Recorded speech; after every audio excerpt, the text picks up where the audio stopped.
Jika ada 4 perkara pada diri kamu, kata Rasulullah,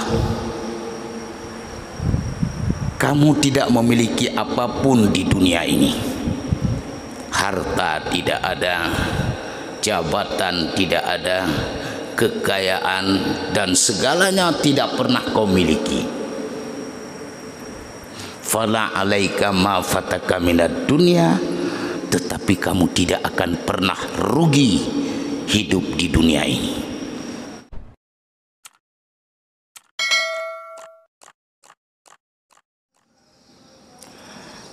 Assalamualaikum warahmatullahi wabarakatuh.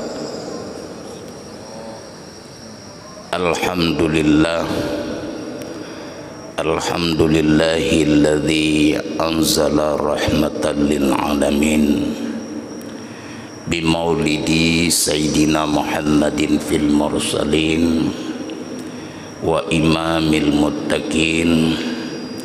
Wassalatu wassalamu ala sayyidina Muhammadin fil mursalin wa ala alihi wa ashabihil mujahidin at-tahirin, amma ba'd. Bermakna segala puja dan puji senantiasa kita panjatkan kehadirat ilahi Rabbi dengan nikmat dan karunia daripada Allah. Sampai saat ini Allah masih berkenan memberikan bermacam nikmat kepada kita, terutama sekali nikmat umur panjang, nikmat kesehatan, dan nikmat dari kesempatan. Beriring salawat dan salam, kita arungkan kebahagiaan baginda Rasul Muhammad sallallahu alaihi wasallam, yang mana Rasulullah sangat mendambakan dan mencintai kita sebagai umatnya, bukan saja di dunia, juga nanti kita perlu naungan dan juga bantuan daripada Rasulullah saat yakhruju min kuburihim yaumal qiyamah. Kemudian kata keikraman pada ayahanda rohani kami, para alim ulama, dan ta'zim pada Bapak Dandim 0103 ya, Aceh Utara. Kalau dulu Ustadz lancar kali itu, kalau yang di masa Pak Tatang Sulaiman, karena sebelum ke mimbar saya reporter di Aceh Pak Dandim. Kalau koreng Lilawangsa itu cepat sekali, kadang-kadang bukan lewat Lilawangsa, lewat Langsa terucap. Kemudian kata keikraman para guru-guru kami, saudara kami, sidang jamaah sholat subuh yang dirahmati Allah. Hanya dalam waktu yang sangat singkat ini kita mengambil judul dalam satu hadis yang diriwayatkan oleh Imam Baihaqi, Turmuzi, Nasai, di mana Rasulullah mengatakan, arba'u idza kunna fika fala alaika ma fataka minad dunya. Jika ada 4 perkara pada diri kamu, kata Rasulullah, kamu tidak memiliki apapun di dunia ini. Harta tidak ada, jabatan tidak ada, kekayaan dan segalanya tidak pernah kau miliki.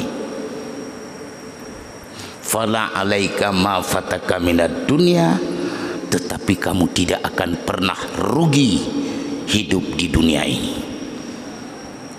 Yang pertama sekali kata Rasulullah, sidqul hadisi, berbicara benar. Kalau setiap ngomong sudah benar, enggak bohong, itu sudah modal paling hebat.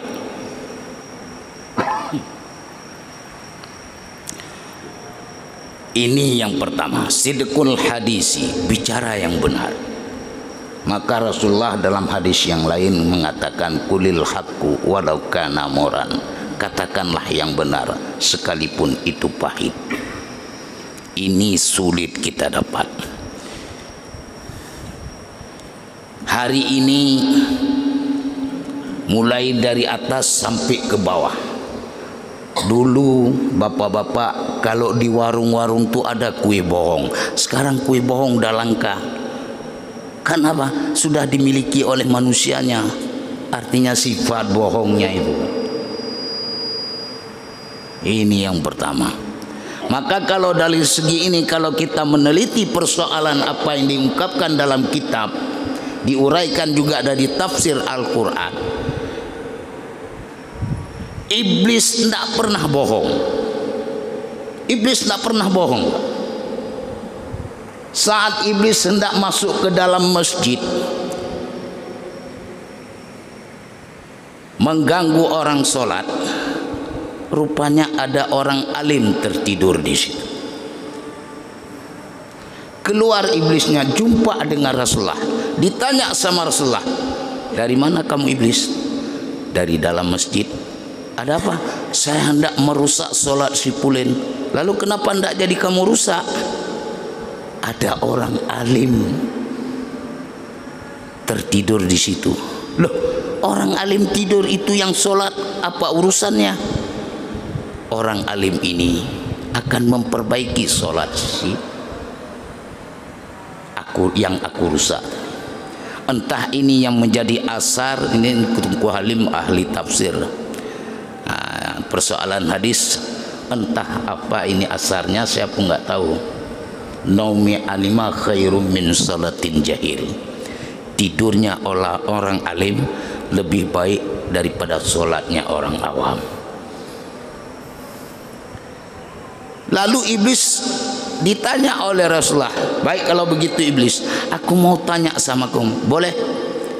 Siapa yang kamu benci di atas bumi ini, di dunia ini? Nah, ini maka enggak bohong iblis, engkau Muhammad. Langsung kontan, enggak bohong dia. Kita marah dengan imam di kampung, ditanya, kamu enggak pernah hadir ke jamaah, sama siapa marah? Ada, pokoknya ada. Enggak berani kita bilang.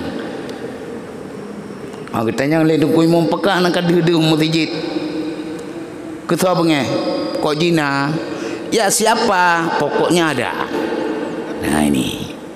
Tapi iblis kontan, engkau Muhammad. Lalu siapa lagi? Orang yang setara dengan engkau para nabi dan rasul. Lalu siapa lagi? Sahabat-sahabatmu. Kalau engkau benci kepada mereka, bagaimana tanggapanmu wahai iblis tentang sahabatku yang bernama Ali bin Abi Thalib? Muhammad, aku berdoa kepada Allah. Iblis berdoa kepada Allah. Aku berdoa meminta supaya aku tidak kena durfaka, yaitu pedangnya Ali. Takut sekali. Lalu bagaimana dengan Utsman bin Affan? Muhammad, jangankan aku, kata iblis, malaikat saja malu sama dia. Ini gezah namanya. Kehormatan yang paling tinggi di antara 4 sahabat ini di hadapan malaikat adalah Sayyidina Utsman bin Affan. Lalu bagaimana dengan Umar bin Khattab? Demi Allah Muhammad, demi Allah, belum nampak dia aku kabur.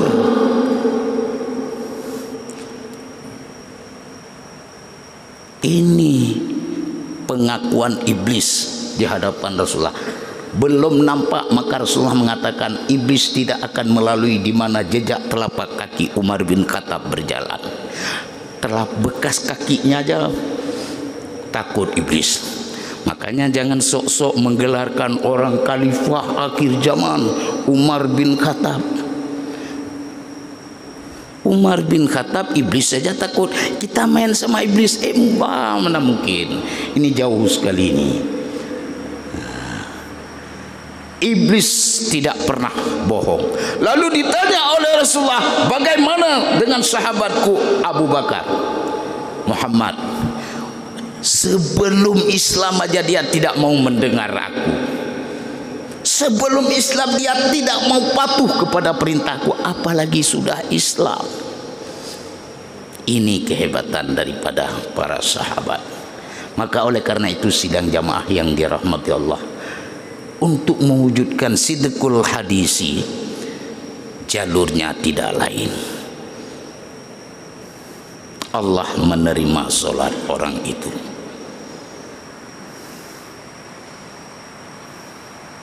Dan bagi kita sebagai ya ayyuhalladzina amanu taqullah wal tanzur nafsun ma qaddamat lighad wattaqullah innallaha khabirum bima ta'malun. Hai orang-orang yang beriman, takutlah kamu kepada Allah, hendaknya diri kamu melihat kepada dirimu sendiri apa saja yang telah kamu perbuat. Sesungguhnya Allah Maha mengetahui apa yang kita perbuat. Maksudnya apa?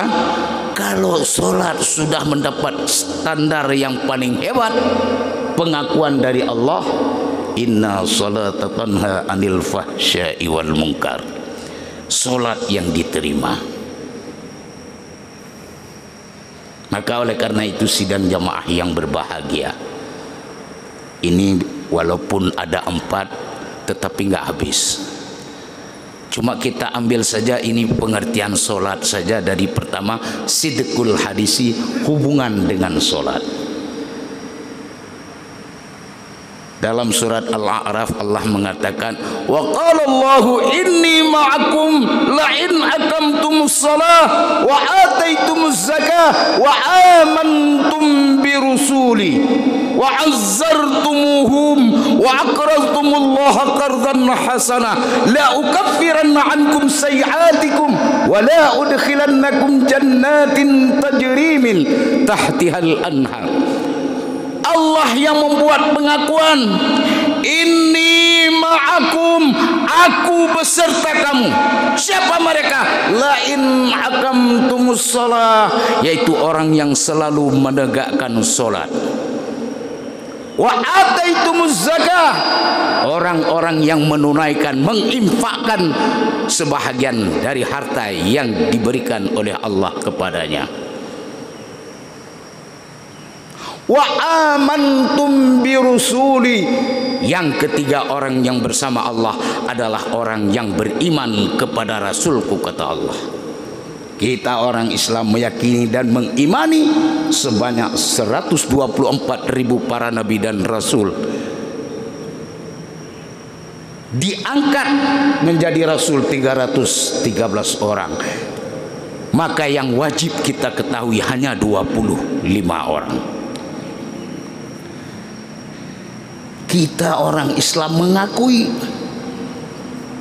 seluruh para nabi yang telah diutus oleh Allah. Inilah wa amantum bi rusuli wa azzartumuhum, kata Allah. Setelah engkau beriman kepada Rasulku, engkau membantunya. Rasul telah wafat, apa yang harus kita bantu? Inilah bulan sebagai motivator dalam menegakkan kebersamaan kita menuju keagungan kelahiran baginda Rasul. Wah, Rasul sudah wafat, tapi Allah mengatakan wa'azzartumuhum, engkau bantu dia. Apa yang kita bantu? Sebagaimana yang tertera dalam kitab Mahali juzuk ketiga, Rasulullah mengatakan, man ahabba sunnati faqad ahabbani. Siapa yang suka kepada sunnahku berarti dia telah mencintai aku. Wa man ahabbani kana ma'i fil jannah. Dan setiap orang hamba-hamba Allah ini telah mencintai aku, pasti, kata Rasulullah, orang itu bersamaku nanti di dalam surga. Allahu Akbar. Maknanya apa? kalau kita sudah cinta kepada Rasulullah, berarti kita ikuti sunnahnya. Tapi yakin dan percayalah, jangankan begitu banyak seperti sholat tahajud, Rasulullah wajib bagi dia. Bersugi wajib bagi Rasulullah. Satu pun kita tidak mampu kita jalankan secara sempurna. Contoh saja, apa ucapan Rasulullah? Al-kalimatut thayyibah sadaqatun. Tutur katamu yang baik itu adalah sedekah. Ini berbicara baik itu adalah sedekah. Apalagi dengan orang ramai, dengan istri sendiri. Kalau masih gadis, sebelum terjadi perkawinan, angin jangan kesentuh. Punya anak 3, kesandung istri, terucap, apa kau buta? Nah ini, dari mana kita bisa menjalankan satu saja dari hadis baginda Rasul? Al-kalimatut thayyibah sadaqatun. Tutur katamu yang baik itu adalah sedekahmu. Maka saat sahabat bertanya, fi ma birul hajj ya Rasulullah, mana contoh haji yang mabrur ya Rasulullah? Fi bul kalam wa it'amit ta'am, kata Rasulullah. Saat ditanya mana haji yang mabrur ya Rasulullah? Fi bul kalam, tutur katanya menyenangkan orang lain dan suka memberikan makan kepada orang. Sidang jamaah yang berbahagia, maka oleh karena itu bulan memperingati keagungan daripada lahirnya seorang hamba Allah, yang dimana malaikat sendiri Jibril mengatakan, laulaka ya Muhammad la khalaqas samawati wal ard wa ma'ana. Jika tidak karena engkau hai Muhammad, sungguh Allah tidak menciptakan langit dan bumi dan juga tidak menciptakan aku. Keagungan seorang hamba Allah yang hari ini kita menjadikan moto daripada sifatnya, yaitu siddiq. Sebagaimana harapan kita, yaitu arba'u idza kunna fika fala alaika ma fataka minad dunya. Jika ada 4 perkara pada diri kamu, maka kamu tidak akan pernah rugi hidup di atas dunia ini. Yang pertama yaitu sidqul hadisi, berbicara yang benar. Yang kedua wa hifdzul amanah, menjalankan amanah. Amanah merupakan tanggung jawab. Umur sendiri adalah amanah. Dalam hadis lain riwayat Anas bin Malik, di mana Rasulullah mengatakan, apabila kita dikeluarkan dari kubur kita nanti di yaumil kiamah, yang pertama sekali ditanya an umurihi fima afnahu, umur yang telah aku berikan, kata Allah, di mana kamu habiskan? Ini adalah umur amanah. Tapi saya yakin Pak Dandim, kalau orang Aceh ditanya, ini kalau orang Aceh ya, an umurihi fima afnahu, di mana kamu habiskan umur? Orang Aceh umumnya habis umur di warung kopi, karena warung kopi terbanyak di dunia di Aceh. Ini hasil survei. Nah, ini. Tapi saya ingat saat Ibrahim bin Adham didatangi oleh Jahdar bin Samit, seorang pemuda bandit dari Jazirah Arab, Irak. Karena dosanya banyak sekali, maksiatnya paling tinggi, Jahdar bin Samit berhadapan dengan Ibrahim bin Adham. Ya Aba Ishaq, aku manusia yang paling bejat, zalim di atas bumi ini. Kiranya apa solusi untukku jika aku bertobat kepada Allah? Apa kata Ibrahim bin Adham? Allah itu ghaniyun an adzabi, maha kaya dan penuh dengan azab. Allah memberikan kebebasan. Kamu mau maksiat kepada Allah, silakan, kata Ibrahim bin Adham, tapi harus ada syarat. Apa syarat? Yang pertama, silakan engkau bermaksiat kepada Allah asal kamu tidak makan daripada rezeki yang Allah berikan. Apa kata Jahdar? Tidak mungkin ya Ibrahim bin Adham, sebutir nasi pun kita tidak bisa menciptakannya. Tidak bisa? Tidak. Kalau begitu jangan bermaksiat kepada Allah. Yang kedua, silakan engkau bermaksiat kepada Allah jika kamu bisa menyembunyikan dosa yang kamu lakukan. Wahai Ibrahim bin Adham, di tempat yang hitam kelam gelap, dalam batu hitam, semutnya hitam, Allah bisa melihatnya. Tidak mungkin aku bisa menyembunyikan dosa yang aku lakukan. Tidak bisa? Tidak. Kalau begitu jangan bermaksiat. Tapi ini kita nggak tahu di Aceh. Begitu waktu azan maghrib dimatiin lampu kafe itu, sembunyi mereka di gelap itu. Apa Allah tidak melihat? Jahdar bin Samit seorang paling zalim, tapi mengakui semut hitam dalam batu hitam di tempat yang kelam Allah melihatnya. Tidak mungkin aku bisa menyembunyikan, wahai Ibrahim bin Adham.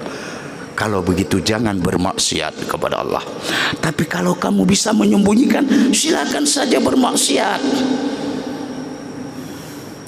Yang ketiga, silakan engkau bermaksiat kepada Allah jika datang waktu ajalmu tiba, kamu bisa menunda kematian itu.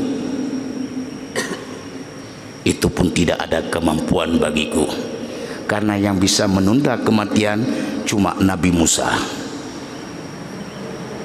Seluruh para nabi dan rasul yang pernah nampar malik maut cuma Nabi Musa. Kita kalau bisa nampar malik maut nggak apa-apa, buat macam-macam terus, ya. Tapi hebat kekuatan Nabi Musa.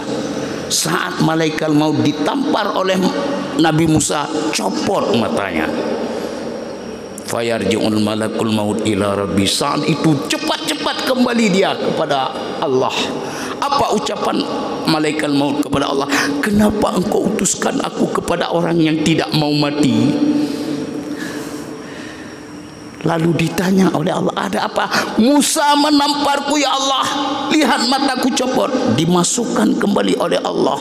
Apa ucapan Allah? Salahmu sendiri. Masih salah lagi, udah copot matanya malaikat. Apa yang menyebabkan Musa malaikat maut salah? Karena merasa diri sebagai pencabut nyawa, tidak memberi ulu salam kepada Musa. Hanya datang nanya, ditanya oleh Musa, siapa anda? Merasa diri malik maut? Enggak, jauh dia, enggak kasih tahu. Ditanya lagi, siapa anda? 3 kali Nabi Musa bertanya, tidak nyaut malaikat maut, ditampar, copot matanya. Makanya Nabi Musa enggak boleh mukul. Setelah diperbaiki, lalu datang malaikat. Assalamualaikum ya kalimullah. Waalaikumsalam. Siapa anda? Malaikat maut. Kayak gitu bilang, jangan tampar lagi nanti ya. Ini bukan ucapan Nabi Musa, tapi ucapan Ustaz. Ini contoh saja perbandingan. Maka oleh karena itu sidang jamaah yang berbahagia, janji tadi dengan MC 20 atau 25 menit. Walaupun sudah terbahas yang kedua, yaitu hifdzul amanah, masih ada 2 lagi akan kita sampaikan setelah pesan-pesan berikut ini. Amin ya rabbal alamin. Hadanallah wa iyyakum ajmain. Wassalamualaikum warahmatullahi wabarakatuh.